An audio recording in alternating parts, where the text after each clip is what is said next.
we would like to. If you'd like to have that back, I want you to keep it. What do you want back? Just that part? You Return can, stuff is hard, so they're not you recognizing can it. closer. Super. The red team. Okay, you want to start? Hello, we're the Century Strikers from Chicago, Illinois. Our robot's name is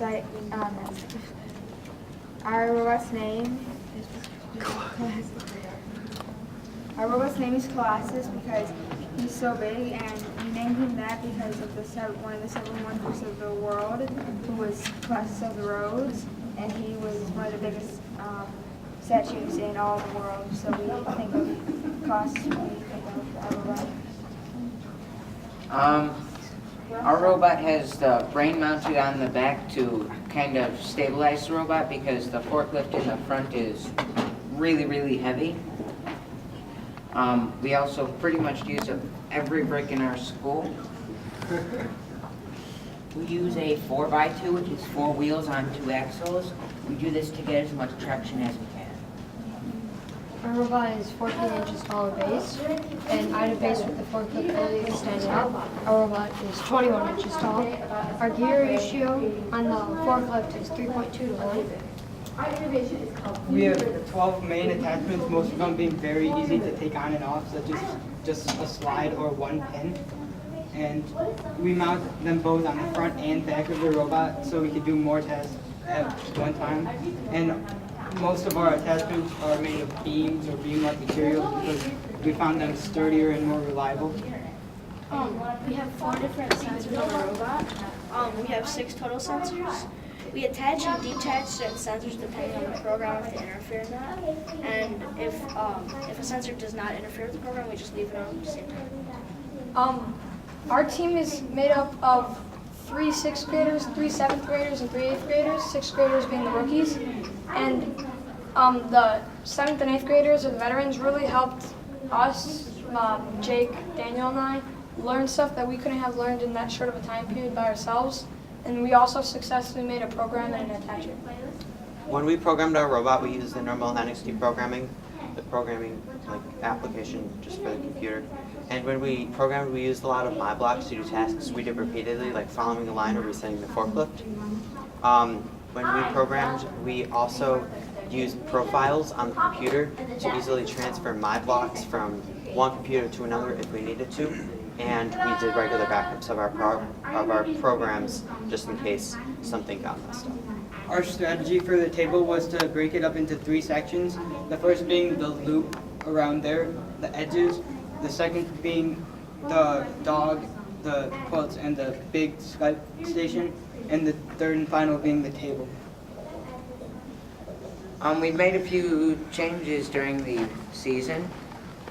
Right after regionals, we changed the gearing for the forklift because we had it. We were using a lot of torque because we wanted to lift the weights, but we found out that we overshot the torque by a lot, and the forklift was slow. So now we just kind of changed gearing, and it goes faster. We've also re-added in the dog program to our runs, and now before every program, the robot will drive up against the wall to reduce the slack. We used to have sliders for our robot, but they would stop us from going up onto the table, so we had to take them off in between missions, and we found out we really didn't need them, so we stopped using them. One other major change we made since state to a robot is we used to have a program that went along this side of the table and did the programs did tasks on the east side of the table, and then it went up the ramp.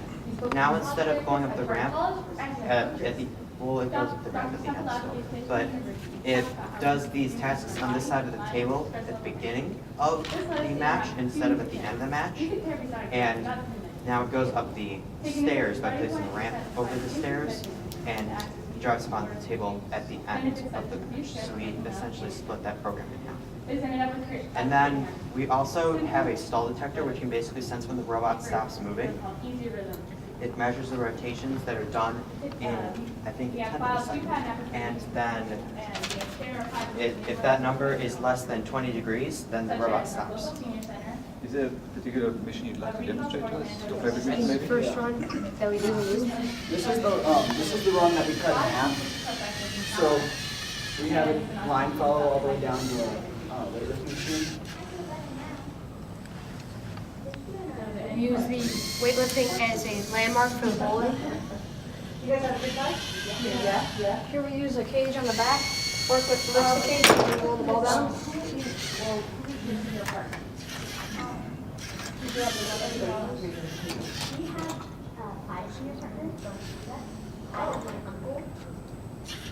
And then it uses the grocery stand as a landmark. Josh, can you grab that? And sometimes if it's off, if it doesn't always fit correctly, it'll put the stove. But we use the Skype machine, the grocery stand, and the weightlifting machine on that run as landmarks to know where the robot is.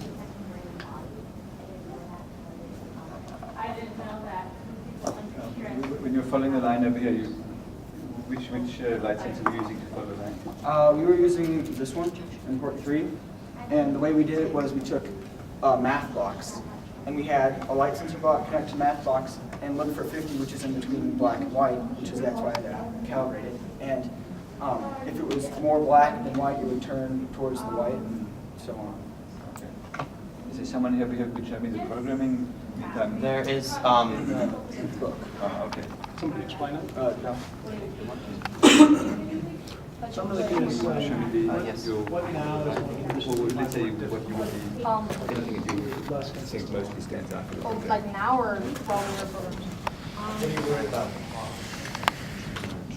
I'd say that groceries right there because it cooks on the stove. Yeah, you could always take off that. So first of all, we have 3 different lines follows, and they are going different So that's what just happened a second ago? So It's not the end tube.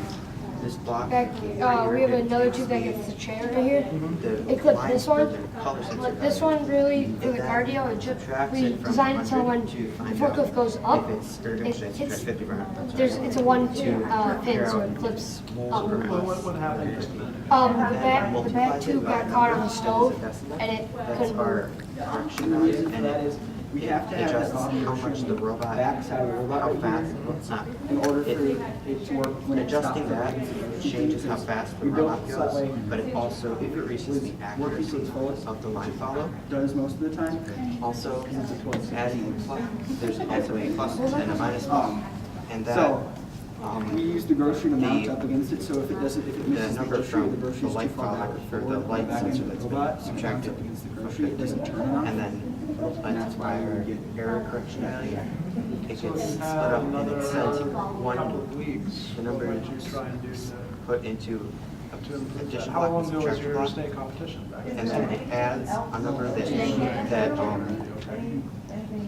changes the speed of If the we had robot, more time, I would and actually the subtraction number move is the the same, attachment and it up a takes few these two and it puts so them that we evenly, don't have to drive more switching in, whether so that the we wouldn't have subtraction that problem with the block growth sends the C being motor to the B swinging. motor, and then same thing with the plus. Also, it we had a changes program where we dropped which a side ramp and there was a of the scissor line lift on the front follows. of the robot, and it would come out, the Other last second ones we moved the are, ramp, it would other also ones come are out. the same. There It was are, an okay program, but we could different never, we could never tell if it was any. This one here, this one is the same, the one's plus. So we had to get rid Okay, of that. and this is the same Go back again, to same the again, original one, different stage, side. where we came back last second to the balls. so and this then is just now another we just drop block it. that we don't really use these in our programs, but we use these for testing. So it basically is able to tell how long the program Our will take from our when you actual press the score button was to when the 416. program Yeah, ends. yes. So what are you gonna score It here? takes the time Five. from the beginning of the program and then multiplies it by 100 because this number is in milliseconds. Display in seconds. Probably And then 416. converts that number to a text file and displays it on the screen, and it stays on the screen until you press the button. And that really helps us get our programs down to the correct time. It's very beneficial. Okay, And then we don't know if someone's going to use the balls again, so to straighten the First, robot how often do you lose that? against the, Haven't lost it. against the, We haven't actually lost it recently. we're not doing state, none of the other teams would actually go for it. Blocks But if they did, instead of moving for miss. rotation. Not saying anything bad. Something that Like, is trying to move. They Stop. run it a lot, and we Knows ask that the it's teams up what they need against. to do. So for similarity, we ask them, what's your percentage? How many times do you get it? And so if they have a bigger percentage, we would let them do similarity. Yeah, because we keep a log of how many times, how consistent we are, like bowling similarity and things that could be inconsistent. And so we ask the team how consistent they are, and then we compare our consistencies, and then whoever is the most consistent, we would let hit the ball. I mean, that's the way it works. And then also during this run, we do the blue dog, the dog. You push the dog. And Is this your first one? The first one you run? No. Fourth. It's your fourth one. and we take a touch penalty because we couldn't maneuver the robot back. We just didn't have enough time. Yeah, and the reason we took that chair away is because that wouldn't be there if we took it from the groceries. So. And we take a touch penalty there from the point we got. Then we give the dog. Yeah. And this one over here, I mean, that was very good that you mentioned the all 7 minutes. That happened consistently? It happens Every other. 89% of the time. It gets straight. We did a log. We would run our program 10 times and see how well it was running. And I see you don't have front wheels, you're using sliders. Can you explain like the line process? Can you want to explain what we used? Yeah. Originally we talked about how we had little sliders. They were kind of like a half circle. We just attached them on the back and took them off for when we did the ramp originally, because they would get caught. The 2 wheels in the front gained us the traction because we tried to go up the ramp and with 1 wheel it just kept slipping. When we found out that the half circle sliders weren't needed, we just took them off and started using the beams. And also last year. Sorry, how do you get up the ramp then? We drop them. Oh, I see. Okay, yes, you mentioned it. We can show you. We built a replica of this, and then we drop it just. You have a complete backup robot? Yeah. With this, we actually didn't completely copy this one. We had to make it wider on one of the sides because of the because it was either not laying down properly or not slip over the stairs. We used to have 3 identical robots, but then we had to have extra parts. And there's our shaft. I put it on the shaft. And right here we back up to Use the slack again. yeah, to slide. Then we drive up. We release it. We used stairs with a landmark on that one. And we use the bottom of our forklift to actually push the ramp in. The ramp into place. Because we have little, I don't know what the parts are called, these guys that are on the bottom. So I'm really curious, it's a very versatile forklift and it's fairly complex. How did you get to that point? What were the processes that you used? Last year we had like this very inconsistent rickety forklift, and we wanted to. Then this year we looked at the mat and we saw that most of the tasks needed an up and down motion, such as lifting or grabbing things from a high place. So we decided to do a forklift again. But then we took the disadvantages from last year's forklift and then found ways to make them better, and then improved this year's forklift to make it much more stable. Can you give an example of one of the disadvantages?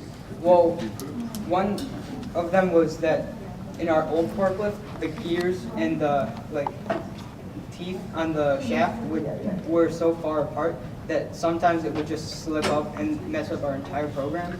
So this year we put 2 half spacers on each line of the shaft, so it's flush up against it and it never slips.